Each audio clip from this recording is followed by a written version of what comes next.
Everybody, you guys are about to watch me replace a EVAP Canister vent valve solenoid on my 2004 Chevy Blazer.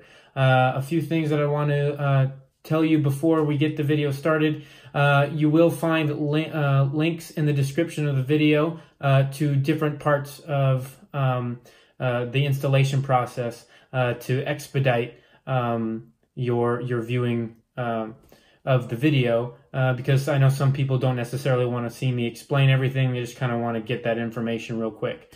So please use those to your advantage. And then I'd also like to be sure that I express the safety of working on your vehicle, especially with the fuel systems, because that's what we'll be working on today. You want to make sure that you're in a well-ventilated area, that you're not striking metal tools against metal, creating sparks, and that you're not smoking or using an open flame. Do this in a well-ventilated garage or just outside.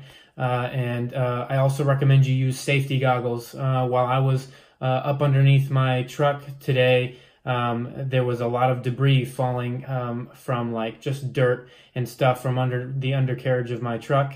And having those safety glasses on prevented things from falling into my eyes. I did not need to lift my truck up off of the ground. I was simply able to have enough clearance just leaving it on the tires. But if you do lift your vehicle up, make sure that you're lifting up your vehicle with the proper lift materials.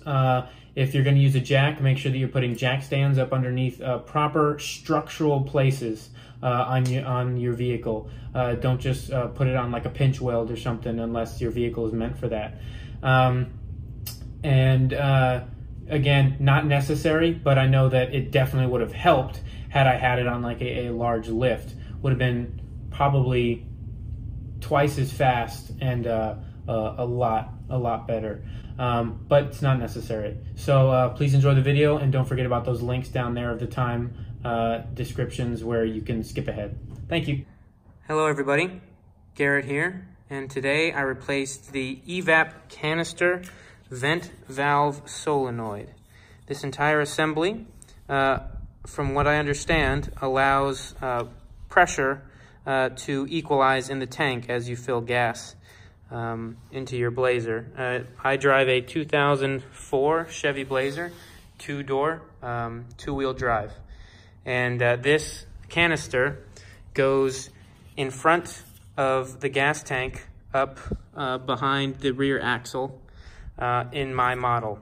I'll show you the pathway here in a second, but essentially from my understanding, this allows air to get into the gas tank so that the pressure can equalize when you're filling it up.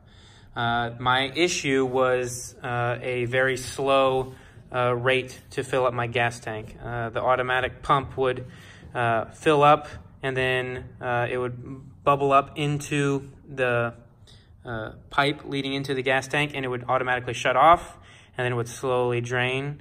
And I was filling up my gas tank at around a gallon a minute, and in a when I normally fill up about 14 gallons, it takes a good amount of time. It takes even longer than that. So it definitely filled up at less than a gallon a minute.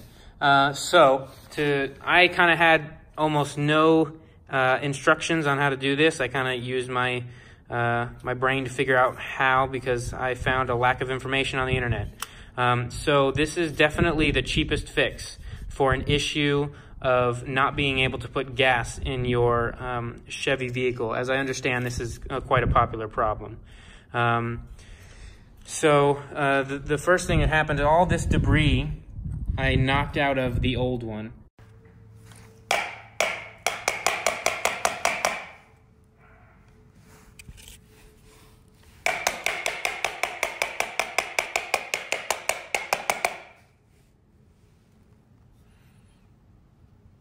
I'm wondering if this will work again. Since I already bought, this was $23 at AutoZone. Since I already bought this, I'm gonna go ahead and throw it on there. So the only tools I needed for this job was a screwdriver, a 13mm socket. I used this extension. I wish I had a much larger extension. a ratchet, and then I also use this custom tool that I have, which is pretty much just a pointed end, to remove this EVAP canister solenoid valve assembly. Also, before you purchase a brand new one, go ahead and try and uninstall it first, and you can bang out all of the debris. That's what was wrong with this one, at least. There was a lot of debris caught up in this right angle that comes in through this this canister here into this electronic solenoid. It was a good amount. I could not pass a lot of air through it before I banged it out. And then once all that debris was out of there, it passed just as much air through as the brand new one. You can also clean it out a little bit further by actually taking this electronic solenoid off. And to do that, you'll take a screwdriver and you'll lift up this tab, and then it twists clockwise from this angle about 45 degrees and pulls out. And I'm going to do that for you now.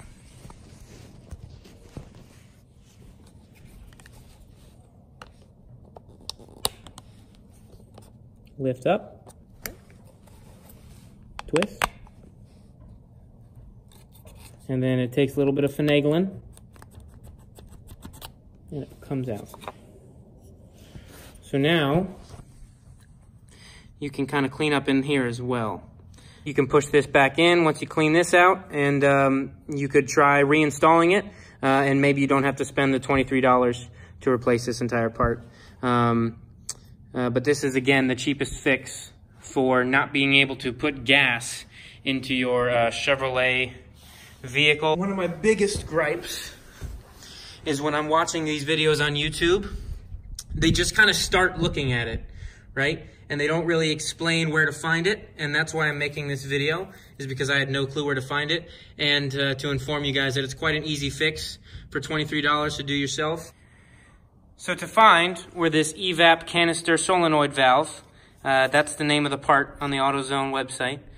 To find this, you'll start from the rear of your vehicle, and you'll come up underneath.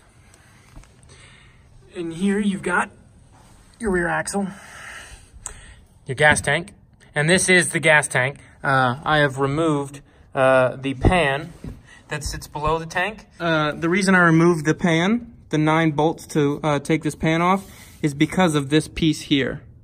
It comes up and it kind of blocks my access to the solenoid. Right there. So that's why I removed it. So here's the rear axle facing forward of the vehicle.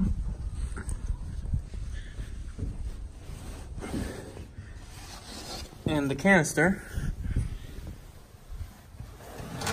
sits right here. Disconnect this plastic. It's quite a durable plastic. I was not afraid of breaking this. What might break is the way it attaches to the canister. I took 2 screwdrivers, and it pulls over this lip, and see these 2 little fingers here? Those 2 fingers snap past the lip and lock it so it won't pull off. So I just took 2 screwdrivers, put one in there, and pulled it off, and it came off quite easily. And you also have to undo this these electrical wires. And then the hardest part was actually getting it off this metal finger here. I took a screwdriver in from this direction. I'll show you how that fits on there.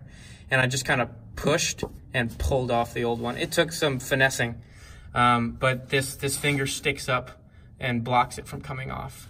Okay, so I'm going to show you how to install this canister. This canister must be able to be used on multiple vehicles because it has these multiple mounting plastic brackets here. As you can see on this one, this is how I got into it, right? So that finger extends this way, and I shoved a screwdriver up in there to bend the finger up so that it clears this lip right there. So I'm going to show you how to install this canister. I'm going to try and do it one-handed while filming. So stand by. I'm going to take the canister, and you're going to mount it on this piece. It's going to slide in from this side and pull this way. right there on that metal.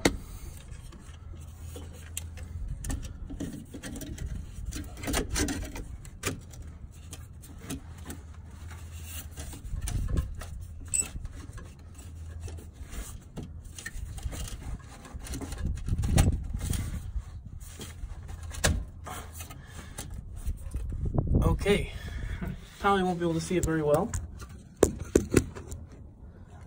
Okay, you can barely see it. It's right there, mounted. Then, you're gonna take this line that comes from, I believe what's called, again, that charcoal canister. That, by the way, is a $122 fix. And my dad always taught me to fix the cheapest thing first. So this being $23, and that charcoal canister that it comes from being $122, replace this first. And if this doesn't fix it, I mean, I guess I got a new one.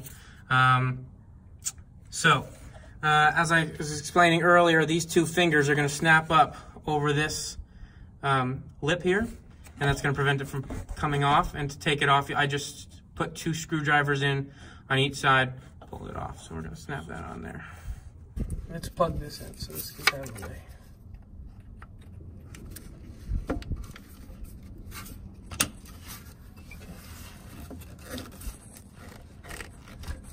Watch, right there. Bam. Now it's not going to come off, and I just shoved the screwdriver in both sides and pulled it off. So make sure that's nice and tight. And again, this is right above the rear axle. Here's the gearbox. And it sits right up here. This is the gas tank back here. And these lines go down to that charcoal canister. There's the tire over on the driver's side. There's a tire on the passenger side. This is just because I had absolutely no clue where this canister was, and so I'm showing you guys how to find it. And again, I did take off the pan that is bolted below the gas tank. This is that charcoal canister that costs $122 to replace. Hoping I don't have to do that. And this is that line that comes out of the charcoal canister, feeds up over the frame, comes up over the gas tank, and now I am facing directly up. Feeds over the gas tank, and it's fed into that canister.